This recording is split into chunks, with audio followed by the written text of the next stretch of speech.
Atay de Chilion Charm Orencio from Kuwait.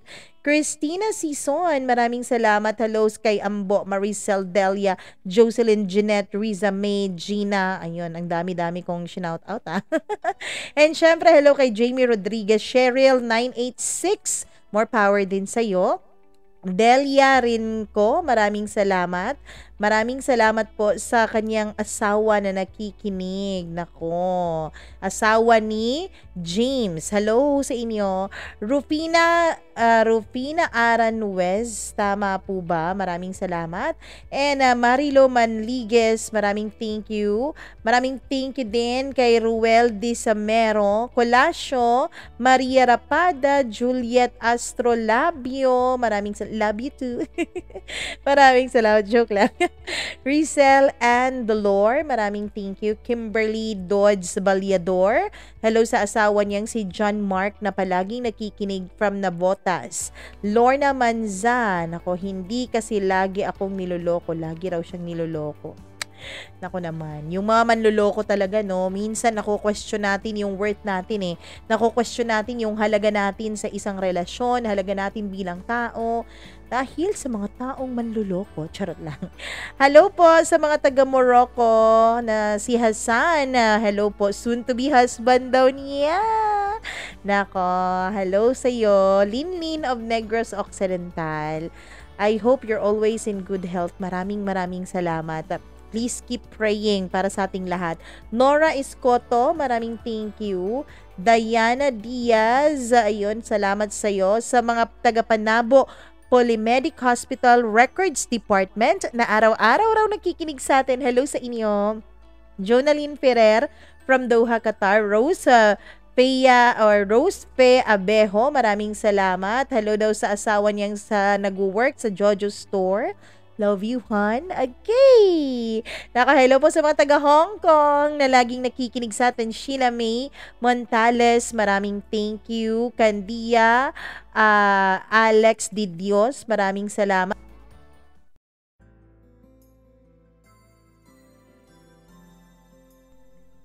Ano ba ang dapat mong unahin? Ang sariling kapakanan? Ang sariling ligaya? O ang pagtanggap mula sa iba? Dear Mama Mia, tulad ng halos iba sa iyong mga letter sender, lumaki din ako na wala ng mga magulang.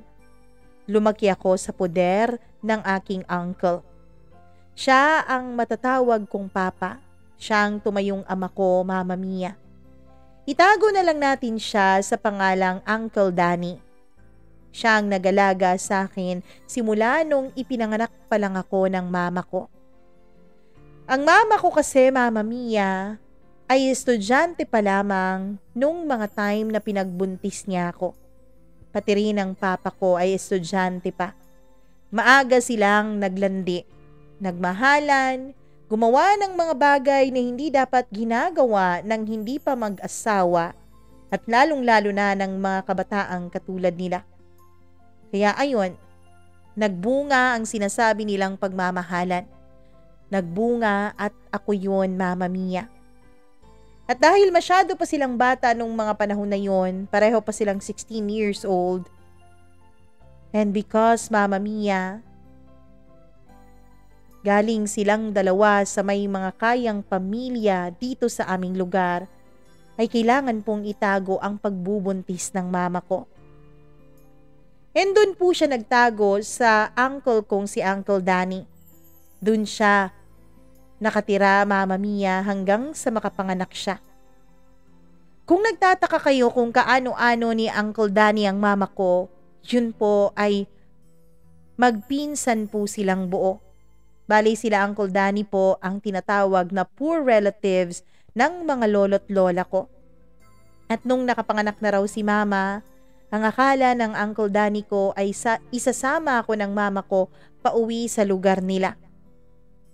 Pero ang sabi daw ng lolo ko, Mama Mia, ay wala raw mag-aalaga sa akin doon. At hindi rin daw ako tatanggapin ng mga tao doon sa amin. Hindi ako tatanggapin ng pamilya ng mama ko. Dahil makakasira lang daw ako ng reputasyon nila. makakasira lang daw ako ng pangalan ng kanilang pamilya. At nung tinanong ni Uncle Danny ang mama ko kung pwede raw ba ako dun sa tatay ko, ay pareho rin daw ang sagot. In short, Mama Mia, walang tumatanggap sa akin. Ang sabi nila ay babalikan naman daw ako. Ang sabi nila ay ipapaampun din daw ako. Maghahanap lang daw sila ng taong mag-aampun sa akin. Mama Mia, naaawa daw ang Uncle Danny ko sa akin noon. Ang sabi niya ay kailangan daw ako ng ina ko at mas lalong kailangan ko ang ina ko. Danny, padadalhan ka namin ng pera. Kami ang gagasto sa bata, pati na rin sa pangangailangan nyo, kami na. Basta ba walang makakaalam na anak yan ni Melissa, sabi ng lolo ko. Mama Mia, dahil naisip ng Uncle Danny ko na hindi lang din ako mamahalin doon sa poder ng mga magulang ko, kaya naman pumayag na rin siya na siya ang mag-alaga sa akin. Siya ang mag-aalaga at magmamahal sa akin. Dahil walang ibang magbibigay sa akin noon doon sa pamilya ng mga magulang ko. Mama Mia, ang sabi nila ay magpapadala naman daw sila ng pera para sa akin. Para raw hindi mahirapan si Uncle Danny na buhayin ako. Nung una ay oo. Nagpapadala naman sila, Mama Mia. Pero paunti-unti ay parang dumadalang na ang pagpapadalang yun. Hanggang sa tuluyan na nga siguro akong nakalimutan ng mama ko. At si Uncle Danny na at ang kanyang asawang si Tita Estrella ang nagpalaki sa akin. Sila po ang nagbigay ng pangalan ko. Itago niyo na lamang ako sa pangalan kong Lance. Actually, Mama Mia, palayaw ko po yun. Ayoko pong banggitin ang buo kong pangalan nang sa ganon ay maprotektahan ko ang ibang mga tao na nandito sa kwento ko. Sa paglaki ko, Mama Mia, ay hindi naman itinago sa akin ng mga kinilala kong magulang ang katotohanan tungkol sa pagkatao ko. Lagi rin akong nire-remind ng Tita Estrella ko na wala raw kasalanan ng mga magulang ko sa akin. Dahil desisyon daw yon ng mga parents nila. Masyado pa raw silang bata nung mangyari ang pagkakabuntis ni Mama at ang pagkakabuo sa akin. Kaya wala raw silang choice noon kundi sundin ang mga desisyon ng kani-kanilang mga magulang. At dahil wala namang anak, sina uncle ko ay ako na ang ginawa nilang anak. Minahal nila ako, Mama Mia. Inalagaan. Binigay sa akin ang mga pangangailangan ko. Oo at hindi sila mayaman. Oo at hindi ko nakakain ng lahat ng gusto ko. Hindi ko nakukuha lahat ng gusto ko. Mapalaruan man o mga material na bagay, ay masaya pa rin ako. Masaya ako kahit wala ang mga magulang ko dahil naramdaman ko naman na tunay ang pagmamahal sa akin ng uncle at tita ko. Mama Mia, kahit kailan, nung bata ako ay hindi ko po nakita ang mga magulang ko. At sabi ko noon sa sarili ko, okay lang yun. Lumaki naman ako na mabuting tao. Lumaki naman ako sa pagmamahal ng mga taong umampun sa akin. Hindi dapat ako makaramdam ng pagkukulang sa sarili ko. Hindi dapat ako makaramdam na may kulang sa akin na dapat punuin. Kaya Mama Mia, sa totoo lang, tinanggap ko na talaga na ang mga magulang ko at ang pamilya nila ay hindi gusto na maging bahagi ako ng kanilang mga angkan. Ayos lang yun. Basta ba nandito sina Tita Estrella at Uncle Danny ay masaya na ako. Hindi na ako magkukulang pa.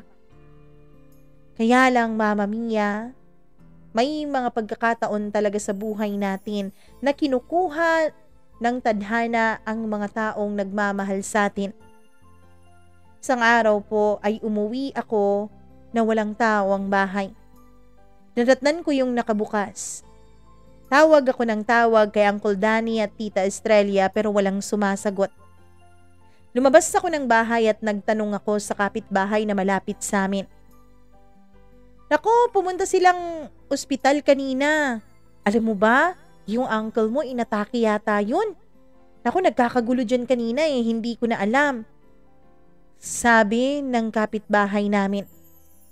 Kinakabahan ako noon, Mama Mia. Agad akong nagpunta sa pinakamalapit na pampublikong ospital sa amin. Alam ko kasi na hindi namin kakayanin ng private hospital. Alam ko na kapag dinala sa ospital ang Uncle Danny ko ay dun lang yun sa pampubliko. Pagdating ko doon, Mama Mia, ay nagtanong-tanong ako hanggang sa nirefer ako ng nurse on duty sa ER o emergency room. Pagdating ko doon, Mama Mia, ay napakaraming tao. Napakaraming mga taong para pang nag-aantay pa sila na maasikaso. Pumasok ako at hinanap ko ang Uncle Danny ko pero hindi ko makita. Bumalik ako sa information office. Nagtanong ulit ako, Mama Mia. Wala kasi doon sa ER, nurse. San po ba pwedeng mahanap ang Uncle Danny ko? Hanggang sa tinanong nila kung ano ang buong pangalan. Binigay ko naman ang buong pangalan ni Uncle Danny. May tiningnan silang records, Mama Mia, pagkatapos ay nagkatinginan silang dalawa. Ihahatid na lang kita kung nasaan yung hinahanap mo, sabi nung isang nurse sa akin. Sige please, kasi first time ko dito Hindi ako masyadong marunong kung saan ba yung mga floors na dapat puntahan o yung mga wards. Malaki talaga ang pasasalamat ko dahil mas mapapabilis ang paghahanap ko kay Uncle Danny. Dahil nga, Mama Mia, sinamahan na ako mismo nung isang nurse. Tinatanong ko yung nurse pero hindi siya umiimik. Naisip ko na ganun siguro talaga kapag nagtatrabaho sila. Hindi pwedeng distorbuhin. Kaya nanahimik na lang ako at sumunod sa kung saan siya pumunta. Hanggang sa tumigil siya sa isang kwarto, Mama Mia. Nandito ba sa loob si Uncle Danny? Tanong ko. Mama Mia, tumango siya at saka umalis na. Papasok na sana ako nang may tumawag sa pangalan ko. Lance? Paglingon ko ay si Tita Estrella. Magang-maga ang kaniyang mga mata.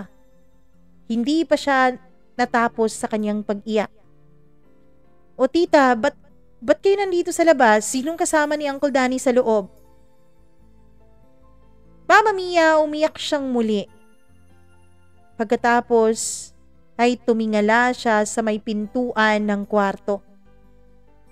Dun ako napalingon doon, Mama Mia. Hanggang sa makita kong morgue pala ang pinagdalhan sa akin nung nurse. Halos mawalan ng lakas ang tuhod ko, Mama Mia.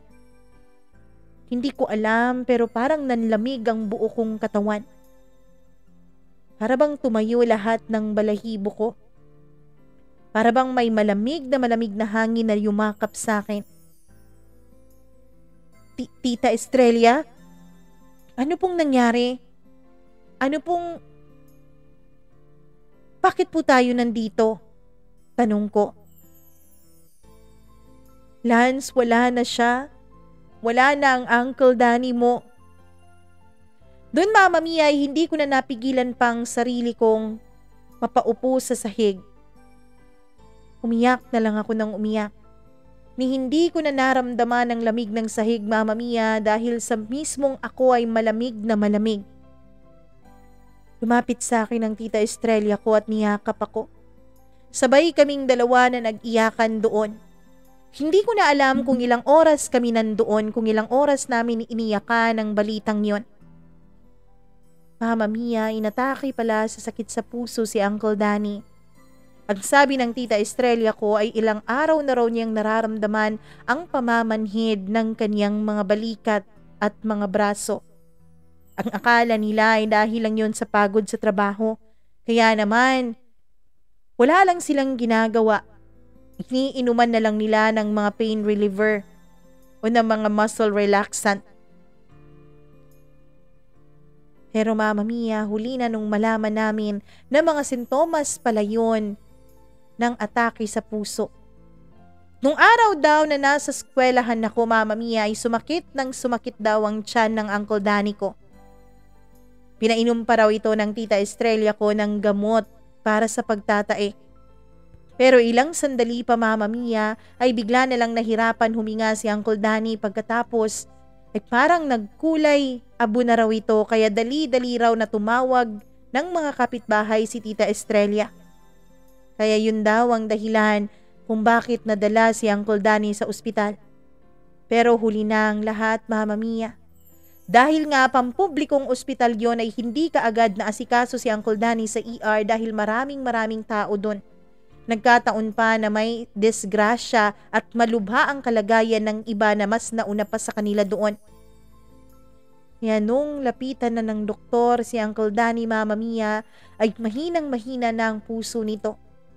Kahit anong ginawa nilang pag-revive kay Uncle Danny ay wala ring nangyari. Binawian rin siya ng kanyang buhay. Masakit yun para sa akin, Mama Mia.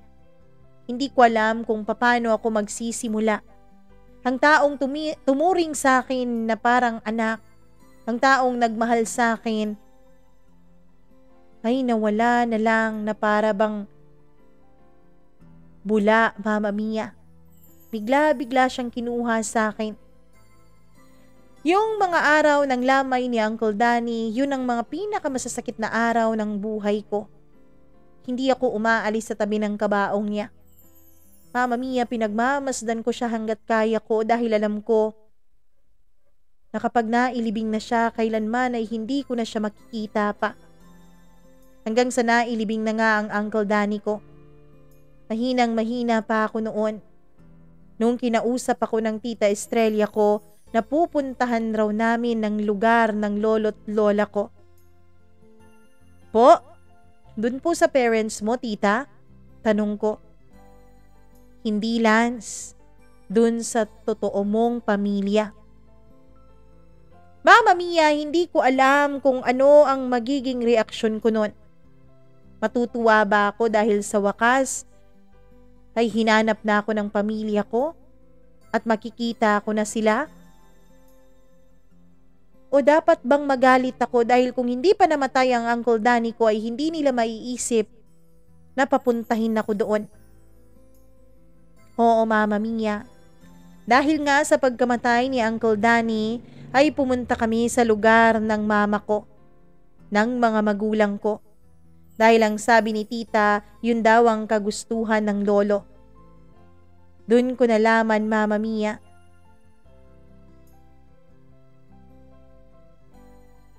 Doon ko nalaman na ako pala, Mama Mia, ang nagbibigay ng sakit kay Uncle Danny. Matagal na pala ang sinabi ng lolo ko na kukunin daw ako pero ayaw ng Uncle Danny ko dahil napamahal na ako sa kanila bilang kanilang anak. Mama Mia, naisip ko noon, hindi kaya kasalanan ng lolo ko kung bakit namatay si Uncle Danny? Dahil sa mga pinagsasasabi niya dito, ay baka nakonsumisyon si Uncle Danny kaya inatake ito sa puso. Mama Mia, nung makarating ako dun sa lugar ng lolo't lola ko, ay nalaman ko rin, Mama Mia, ang isang napakasakit na bagay na pwede kong malaman mula sa iba. Ang mga magulang ko, Mama Mia, meron na pala silang mga kanya-kanyang pamilya. Meron na pala silang kanya-kanyang mga asawa at mga anak na mahal nila. Kaya pala tuluyan na nila akong kinalimutan. Kaya pala tuluyan na nila akong hindi inaalala o kinamusta man lamang dun kina Uncle Danny. Dahil masaya na sila.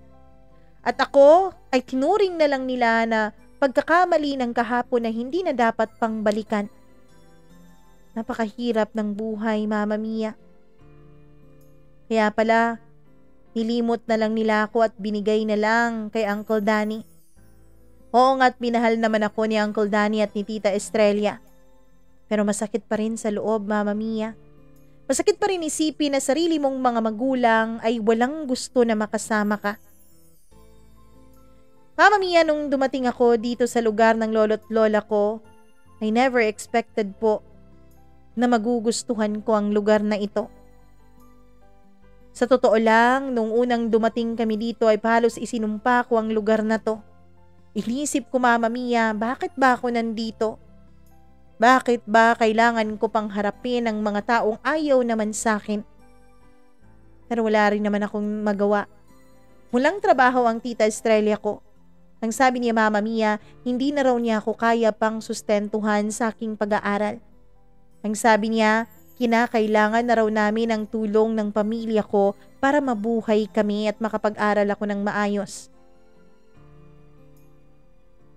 Mama Mia, sa totoo lang ang plano ko kung bakit ako pumayag na pumunta sa lugar ng mga magulang ko ay para lang naman makatapos ng pag-aaral. At para din siguro makita ko ang totoo kong mga magulang. Sa totoo lang, ang dami-dami kong tanong sa puso't isip ko. Gusto kong itanong sa kanila kung bakit nila ako iniwan. Gusto kong itanong sa kanila kung paano nila nakayang hindi man lang ako makita o kumustahin man lang after all these years na malayo ako sa kanila. Mama Mia, gusto kong itanong sa mga mukha nila kung naging masaya ba sila nung wala na ako sa mga buhay nila. Kung ni minsan ba hindi ako sumagi sa kanilang isipan. Pero Mama Mia, hindi ako nag-expect na sa lugar pala na ito, dito ko rin pala mahahanap ang isang tao na makakapagpabuo sa akin. Ang isang tao, Mama Mia, na siyang unang nagparamdam sa akin kung paano ang pag-ibig na romantic. Siya ang unang nagparamdam sa akin kung paano ang umibig, Mama Mia, sa isang taong na-meet ko lamang sa school kung saan ako nag-aaral ng college. Third year college siya that time, Mama Mia. Samantalang ako naman ay second year pa lamang. Parehas kami ng kursong kinukuha. Member din siya sa student council ng aming department. And every midterms and finals, Mama Mia, ay nagkakandak po sila ng free tutorial at review session sa mga lower levels. Yung kurso kasing kinuha ko, Mama Mia, ay hindi po basta-basta. Hindi po madali. Marami po ang nahihirapan. Marami po ang hindi tumatagal. Marami po ang nagsishift o di kaya naman ay tumitigil na sa pag-aaral dahil sa sobrang hirap, lalong-lalo na nung mga major subjects. Kaya naman napakalaking tulong talaga, Mama Mia, na may mga ganitong pa-review ang mga upper sections o upper classes sa amin. Masaya ako. Siyempre, Mama Mia, sumasama din ako sa session na yon kahit na ang totoo ay hindi ko naman kailangan. Hindi naman sa pagmamayabang, Mama Mia, pero magaling po ako sa klase. Magaling po ako sa mga subjects namin. Hindi ko alam kung saan ko nakuha ang galing ko na yon. Lagi kasing sinasabi ni Uncle Danny noon na mana daw ako sa kanya na matalino pagdating sa numbers. Mama Mia, siya po ang nagbibigay sa akin ng inspirasyon. Oo, at inspired naman talaga akong mag-aral dahil gustong-gusto ko naman talagang makapagtapos at may pamukha sa mga magulang ko na ganito ang iniwan nilang anak. Successful. Pero mas lalo akong na-inspire nung makilala ko siya. Nung makita ko siya at nung magkaroon na ako ng kakaibang damdamin para sa kanya. Sumasama pa rin ako sa review sessions, Mama Mia, para lang makita siya. Para lang makasama siya kahit sa konting panahon lamang. Mama Mia, sumasali ako sa mga tutorial sessions at pinagtatawanan pa ako ng iba kong mga kaklase. Bakit ko raw yun ginagawa hindi ko naman daw yun kailangan. Ang sabi ko, mas mabuti na yung may extra review. Mas maganda din na may touch o may mga bagong kaalaman tayo mula sa mga upper level namin kaysa sa kami-kami lang. Mama Mia, ang totoo, alam kong alam nila ang motibo ko. Ang sabi pa ng isa kong kaklase ay masyado daw akong halata. Hindi ko alam, Mama Mia. Kahit na halata naman ng iba, para bang hindi siya nakakahalata ng damdamin ko sa kanya. Hindi ko alam, Mama Mia.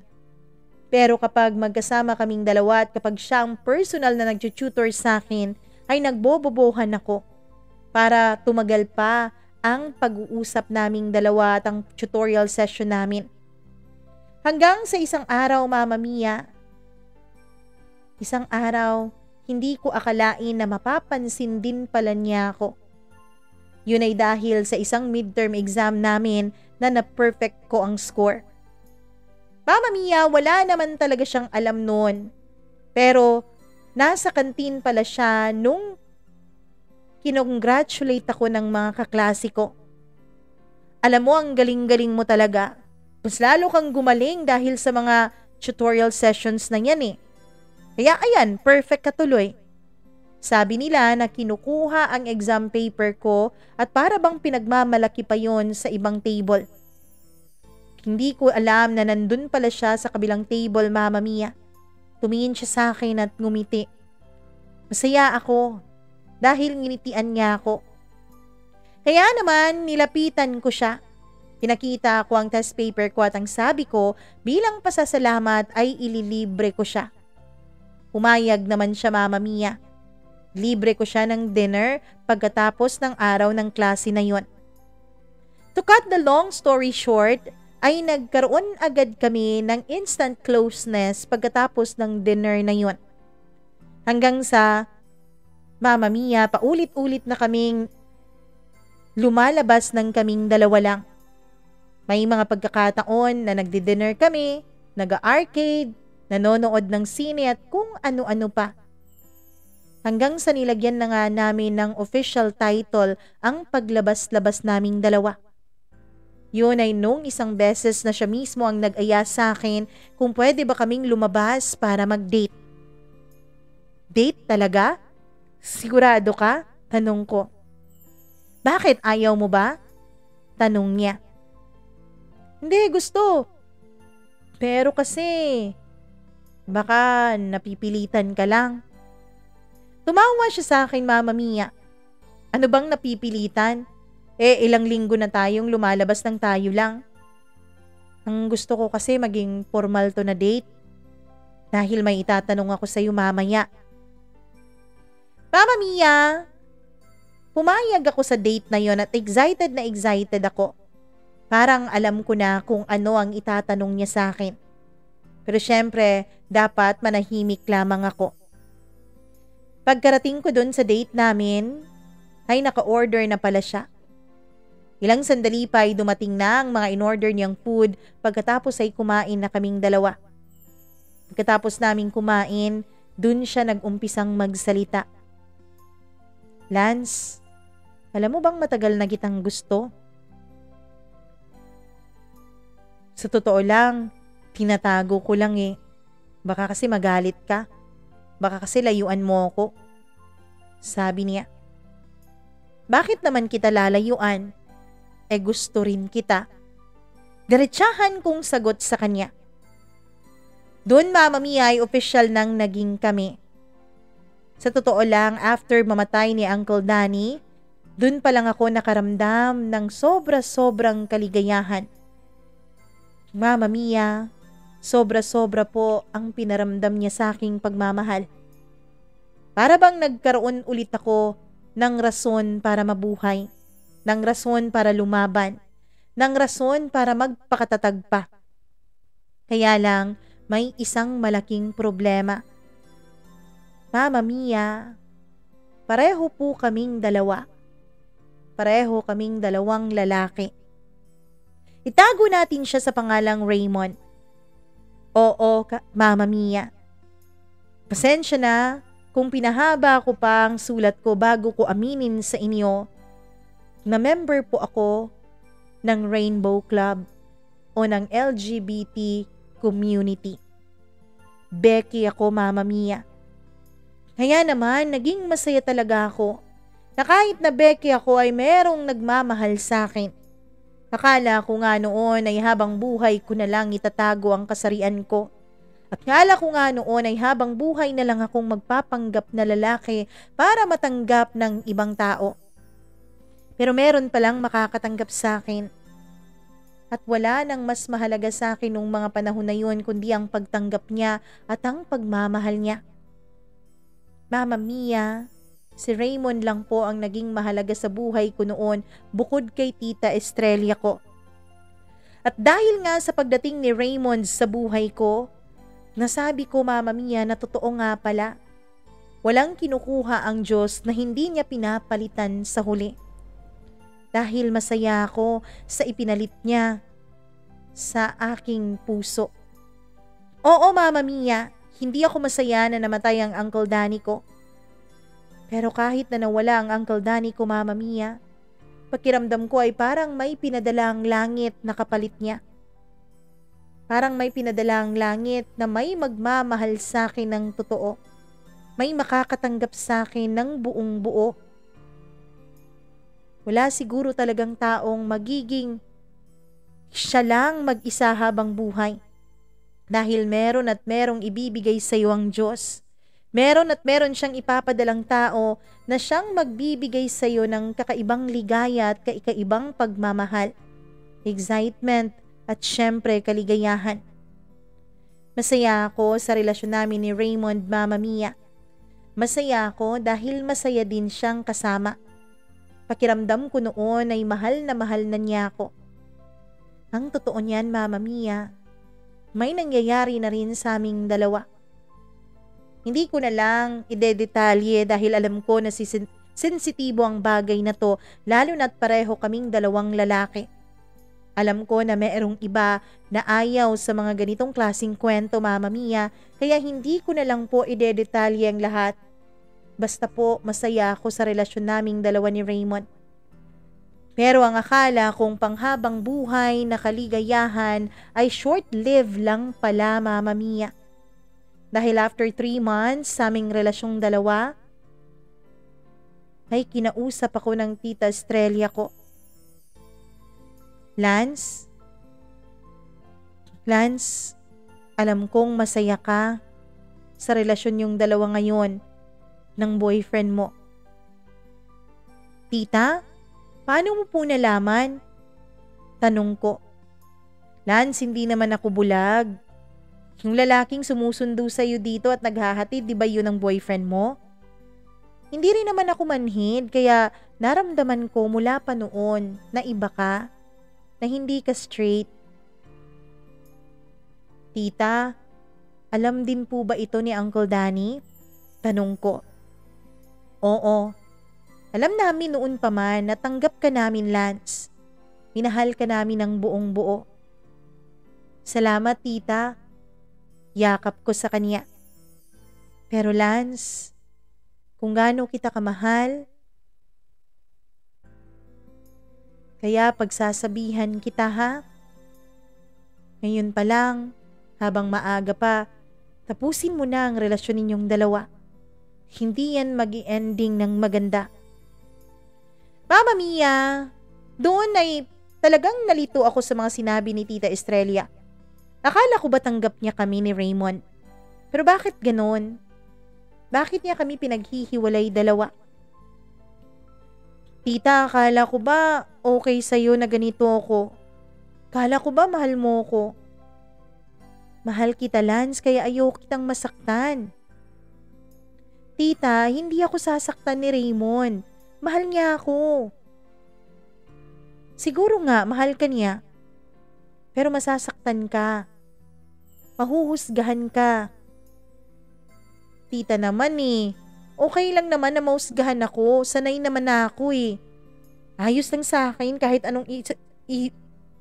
anong sabihin sa akin ng mga tao.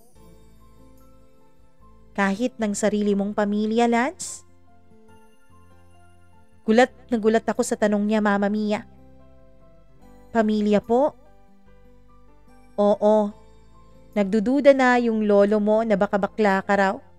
Ang sabi niya, Hindi ka raw niya ipagpapatuloy sa pag-aaral mo kung bakla ka. Sabi niya meron daw siyang kumpare dun sa university na pinag-aaralan mo. Yun daw ang nagre-report sa kanya. Na sweet daw kayo nung isang lalaki. Na parang hindi lang kayo magkabarkada. Pero tita, mahal ko si Raymond. Lance, alam mo naman 'di ba? Alam mo na ngayong birthday mo ipapakilala ka na ng lolo mo sa kanyang mga kumpadre, sa kanyang mga kasosyo, sa kanyang mga kasama mga politiko. Ipapakilala ka niya bilang nag-iisang apo niyang lalaki. Oo, Mama Mia. Ako lang po ang nag-iisang apong lalaki. Lahat po ng anak ng mama ko at ng kapatid niya na babae ay mga babae rin. Yun pala ang dahilan kung bakit ako pinapunta ng lolo ko dito sa lugar nila para ipagmalaki na meron siyang apong lalaki. Mama Mia, inasikaso na rin pala nila ang mga papeles ko para maging kaapelyido ko na talaga ang lolo ko. Ilang beses akong kinumbinsi ng tita ko na hiwalayan ko na si Raymond. Pero mahal ko siya, Mama Mia. Kaya hindi ko yun ginawa. Hanggang sa dumating na ang araw ng kaarawan ko. Naglaylo na lang muna kami ni Raymond, Mama Mia. Ang sabi ko, tatapusin ko na lang muna ang pag-aaral ko. Naiintindihan naman ni Raymond ang sitwasyon, pero alam ko, Mama Mia, na nahihirapan din siya. Si Raymond kasi, Mama Mia, ay tanggap naman ng mga magulang niya ang kanyang kasarian, kaya hindi niya kailangang magtago. Ako lang talaga ang may problema. Nung birthday ko, bago sana ang celebration ay aaminin ko na sana sa lolo ko ang totoo. Pero hindi ako nagkaroon ng oras. Hindi rin ako nagkaroon ng lakas ng loob. Hanggang sa nung mismong celebration na Mama Mia ay opisyal na nga niya akong pinakilala sa lahat ng kanyang mga kaibigan. Kumpadre, alam mo ba na may dalaga ako? Bagay na bagay silang dalawa ni Lance. Nasa Maynila yun, doon nag-aaral. Pagdating niya, ipapakilala natin sila. Sabi ng isang kaibigan ni Lolo. Alam kong babae ang tinutukoy nila, Mama Mia. Gusto ko sanang pumalag, pero pinandilatan ako ng mata ng lola ko. Dahil nag-usap na agad si Lolo at ang kumpadre niya na ipapakilala ako dun sa anak niya. Mama Mia, naging masalimuot ang buhay ko. Dahil dumating nga ang araw na yon, ang araw na pinakilala ko sa isang babae. Isang babae na agad din namang nagkagusto sa akin. Hewan ko ba? Gusto kong sabihin sa kanya ang katotohanan pero natatakot ako na baka sabihin niya sa papa niya at yun pa ang magiging dahilan para magkagulo ang lahat. Pero Mama Mia, si Grace po ay grabe. Kung anong hinhin ng pangalan niya ay ganun naman talaga siya ka-liberated. Siya lagi ang nauuna. Hinahawakan niya ang kamay ko, hinahalikan niya ako sa pisngi. Paminsan-minsan ay natutulak ko siya dahil nandidiri ako. Ano ka ba, Raymond?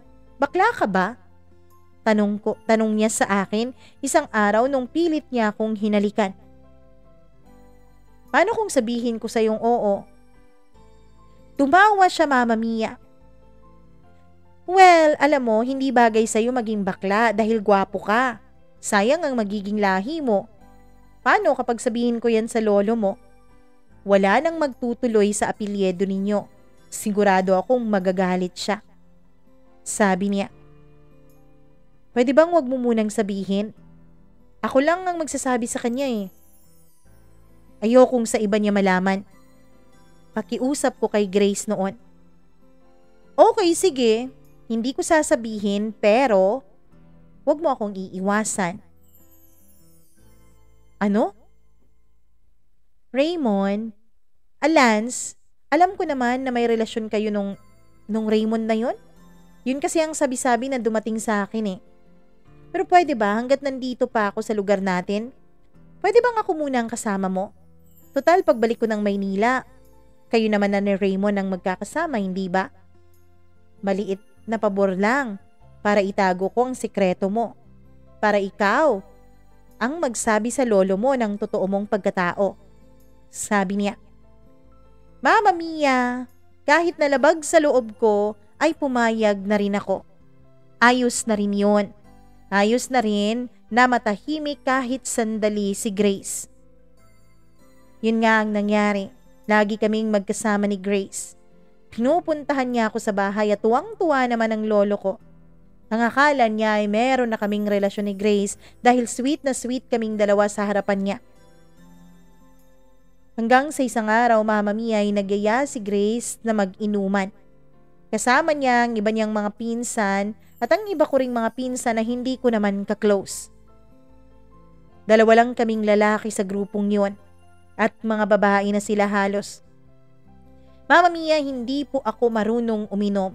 Hindi din ako magaling sa toma, Mama Mia, at mababa lang din ang tolerance ko sa alak. Kaya naman mabilis akong nalasing. Pero nagising na lang ako kinabukasan. Nasa bahay na ako ni na Grace. Sa loob ng kwarto niya, Mama Mia. Wala akong damit.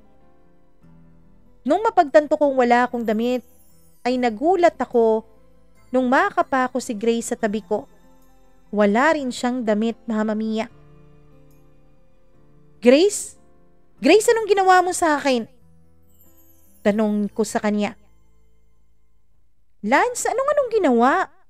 Hello, wala akong ginawa na hindi mo nagustuhan, no? Ginusto nating dalawa yung mga nangyari. Huwag kang pa-victim dyan, sabi niya. Napalakas ang boses ko at nagsisigawan na kaming dalawa. Kaya siguro narinig kami sa labas at dali-daling bumukas ang pinto noon. Nakita kami ng papa ni Grace, Mama Mia, na ganoon ang kalagayan namin. Nakatakip ng kumot ang katawan ni Grace. At ako naman, Mama Mia, ay nakabuyangyang sa lahat ang pagkalalaki ko. Gulat na gulat ang lahat nung makita kami. Galit na galit din ang lahat, Mama Mia. Lalong-lalo na ang papa ni Grace. Agad niyang pinatawag ang lolo ko. Mama Mia, wala namang naging problema sa kanila. Narinig ko na lang na nagtatawanan na sila. Ang sabi nila, mabuti na raw na nangyari yon para nang sa ganon ay magiging mag-asawa na kaming dalawa ni Grace. Gusto kong pumalag. Actually, pumalag talaga ako, Mama Mia, pero hindi ako binigyan ng pagkakataon ng lolo kong magsalita. Mama Mia, nung sinabi ko kay Raymond ang nangyari, ay galit na galit siya sa akin at hiniwalayan niya ako. Magsama kayo nung Grace mo. Raymond, hindi ko naman sinasadya. Hindi ko alam ang nangyari. Sabi ko sa kanya. Alam mo, kung totoong bakla ka, siguro hindi naman magre-react yung katawan mo kay Grace. Pero bakit may nangyari sa inyong dalawa? Raymond, hindi ko nga alam kung may nangyari ba. Hindi ko nga maalala eh. Nakiusap pa ako kay Raymond, Mama Mia, na wag niya akong iwanan. Nakiusap pa ako na wag niya akong hiwalayan dahil siya ang mahal ko. Pero tinapos na ni Raymond ang lahat sa aming dalawa. Pagkatapos noon ay agad inasikaso ang kasal naming dalawa ni Grace. Mama Mia, pumalag ako noon.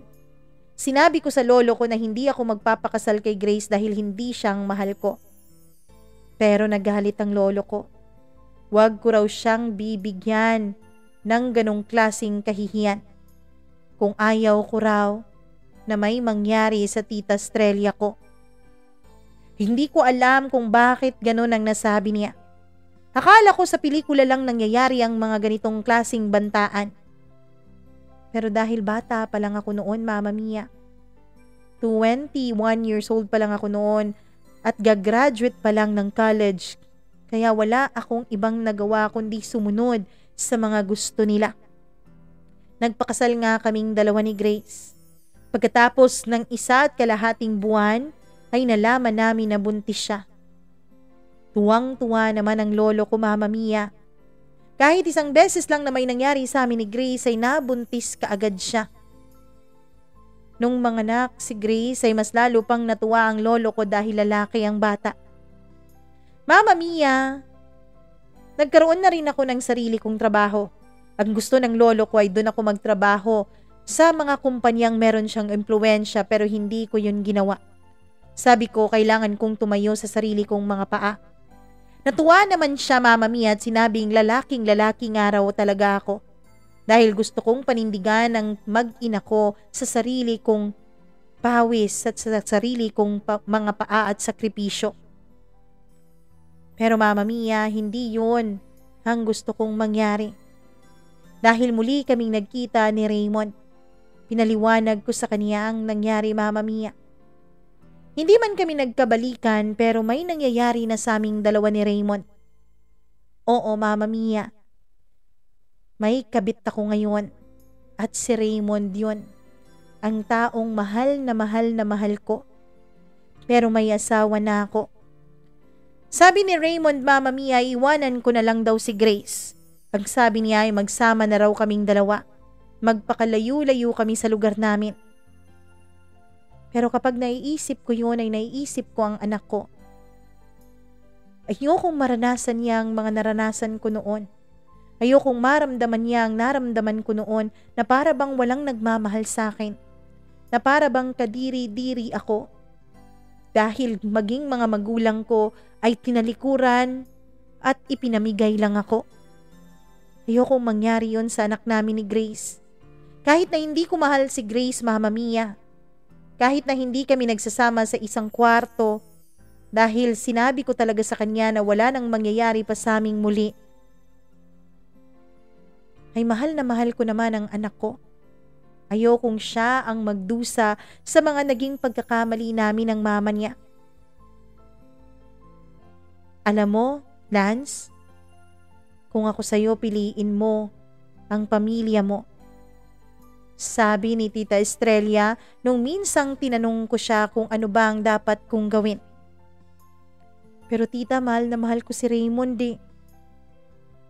Lance, ang pagmamahal ay desisyon. Hindi naman yun damdamin. Hindi naman yun emosyon. Dahil kapag emosyon ang ginamit mo para sa pagmamahal, darating at darating ang araw na mauubos yun. Mauubos ang emosyon. Mawawala din yun. Lance, maniwala ka sa akin. Piliin mo ang mag-ina mo. Yan ang payo sa akin ng tita ko, Mama Mia. Pero ang problema ko ngayon ay binigyan na rin ako ni Raymond ng ultimatum.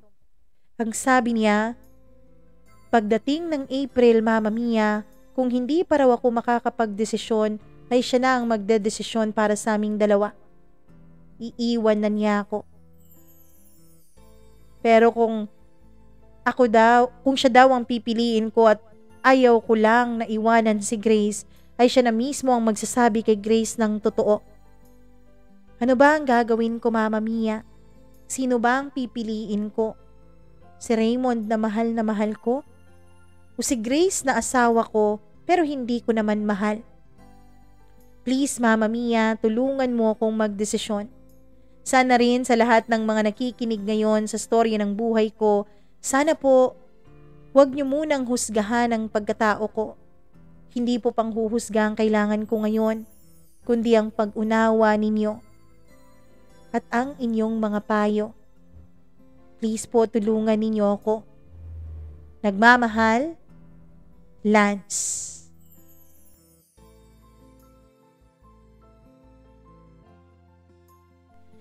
Napakahirap naman ang sitwasyon mo, Lance. Pero alam naman ni Grace ang totoo mong kalagayan, hindi ba?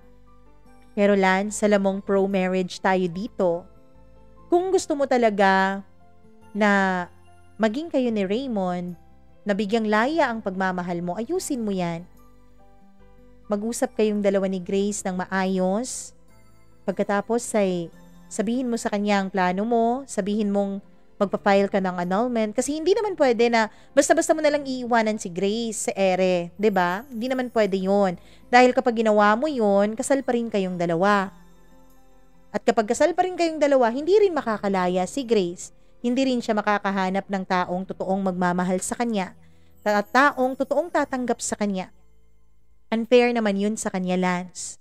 Kaya kausapin mo siya ng masinsinan, ipaintindi mo sa kanya lahat ng nararamdaman mo. At kapag tunay ka talaga niyang mahal, darating at darating ang araw na maiintindihan ka niya at palalayain ka niya. Tungkol naman sa anak niyo, pwede naman kayong mag-co-parent. Pag-usapan niyo rin yan. Dahil ang totoo, kung meron mang masyadong maaapektuhan ito pagdating ng araw, yun ay ang anak ninyong dalawa. Oo, at maaapektuhan si Grace. Masisira siya, masasaktan siya, masisira ang reputasyon niya. Pero makaka-move on din siya eh. Pero yung trauma na maibibigay mo sa anak mo, yun ang mahirap. Kaya sana bago ka gumawa ng desisyon, isaalang-alang mo muna ang anak mo. Pag-usapan nyo yang mabuti. At sa lahat po ng mga may payo kay Lance, please magpayo po kayo sa baba. Hindi po ako magaling magpayo ha. So, tulungan nyo po ako dito. Ayan, payuhan niyo po si Lance, sabihin niyo po sa kanya kung ano ang mga opinyon ninyo, kuro-kuro ninyo. At saka Lance, sana makinig ka sa kwento mo at sana basahin mo rin lahat ng mga komentaryo sa baba. Nang sa ganoon ay magkaroon ka ng idea kung ano ba ang dapat mong gawin. Maraming salamat Lance sa pagtitiwala mo dito sa ating YouTube channel para i-share ang kwento ng iyong buhay. Kung ikaw na nakikinig ngayon at nagustuhan mo ang kwento ni Lance, please do click the subscribe button, click the notification bell para lagi kang updated sa bawat video na ina-upload natin dito araw-araw. Sana araw-araw. And syempre din, kung meron kayong sariling kwento ng inyong buhay, please wag mag-hesitate. Nako po, mag-email kayo sa amin, mamamiacdo0317@gmail.com. Meron din tayong mga iba pang kwento ng pag-ibig, buhay, syempre pagbangon, syempre mga masasakit na mga kwento, mga masasayang mga kwento, marami dyan sa ating YouTube channel. Please click nyo yan, Mama Mia CDO sa baba. Hanapin nyo yung videos. At kung bago kayong subscribers, marami po kayong mapagpipilian dyan. At kung dati pa kayong subscribers, kung meron po kayong mga hindi pa na napapakinggan, sana po sa inyong mga libreng mga oras, sana po pakinggan nyo ang iba pang mga kwento na ating inihandog. Naku po, maraming salamat sa inyong suporta. Malapit na po tayong mag 50,000 subscribers. Grabe naman. Nakakatakot na. Kailangan na lang natin as of now, as of recording this video, ay 1,945 subscribers para sarili ko namang kwento ng buhay ang inyong mapapakinggan. Nakaka-pressure. Maraming salamat sa inyong lahat. Once again, ako po ang inyong nag-iisang Mama Mia. Magandang araw sa inyong lahat.